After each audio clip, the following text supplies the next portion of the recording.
Hello everybody, today I'm going to show you my multiplayer compatible portable crafting table.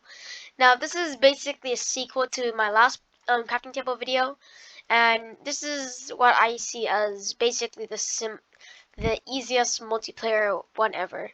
Well, not the easiest, but the most semi-professional with multiplayer compatible crafting tables. I've seen a lot more multiplayer compatible ones, but their versions are very outdated and very big, and this one compared to them is very compact. Now all it basically does is a simple ID system to make it work. So you put two of these over here. Let's make a golden apple. So it says crafting table, and you can't take the barriers. And as you can see, I switched it from a dispenser to a barrier because I want to make it so you have a choice. You could just make it a dispenser, but I like the original versions that people make. But I don't know. I just feel like it's a good touch, but it might be tedious.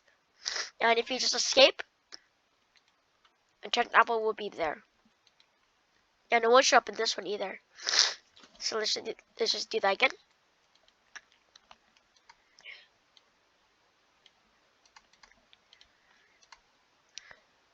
Enchanted apple in here. There is enchanted apple in there. Now, also I just demonstrated if you break the block, you will also get the thing back. Now this is very good because this is a very simple way of doing it. Also, if there's also a limit you can do, so it just doesn't break the ID system and lag out. I put 7 because realistically, if you put this in a multiplayer world, the max people you're gonna get is 7 if this is a server. But if this was like a server and if this is like a friend world I play, I usually just add 4 because 4 is probably the max amount I'll have on my multiplayer world. I'll just show you the ID system. So you put a bunch of them. The max is 7. So the 7th crafting table, and then the 8th, it won't spawn. So that's pretty cool.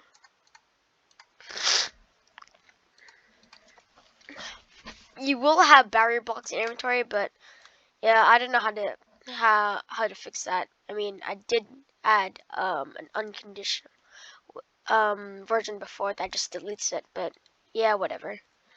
So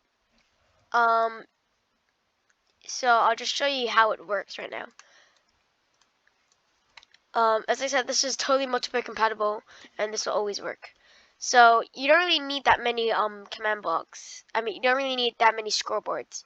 All you need is objectives and then add. All you need is craft fresh and craft ID and EC. EC is just entity count. So I'll just show you the entity count. This the craft ID. So when you spawn this in, this is the command for it. This is the rabbit. It'll structure load the block, which is the barrier, and then it will load the actual snowball, which is detecting everything, and then it will delete the rabbit. So yeah, and remember that you have to save the snowball instructor block and tag it. So I tagged it craft arm and B check, and then this is the comparator. It's basically like an ID system. You all seen them before, and then you just tag them, and I just went to max of 7. Now over here is just very simple. It's just TPA making the snowball freeze in the air, adding 0 to craft fresh, and then if your score is 0 and craft fresh is set to 4, remove if it's over 2 and make it 1, so it stops at 1. Clear at a barrier, so this is just make sure you don't have any of those barriers in your inventory, and then execute at. This is just deletes hoppers underneath.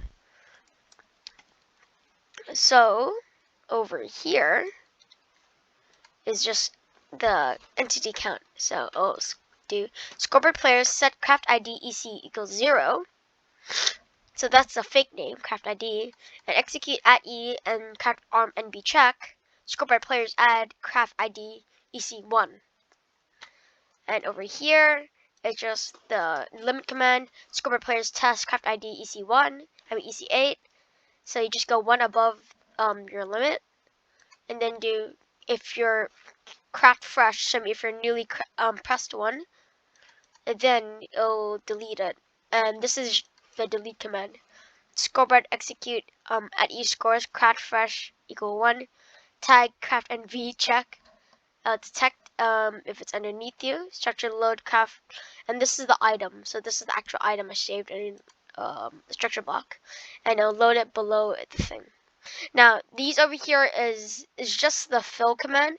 The replace item command for every single slot in the crafting table, and here's the actual recipes. So you just do your you execute at a craft ID craft fresh one. So this is just changing the ID, test for, and it'll just test the blocks, and then it'll clone it to its designated position. So if it does that, you get that, and then you put it all into a ID system. Now the reason I said before, because this system is very tedious. Everyone I do a lot of it. So yeah, and that's basically it. It's um compared to the other ones, this is very simple. So yeah, hope you enjoyed the video. Bye.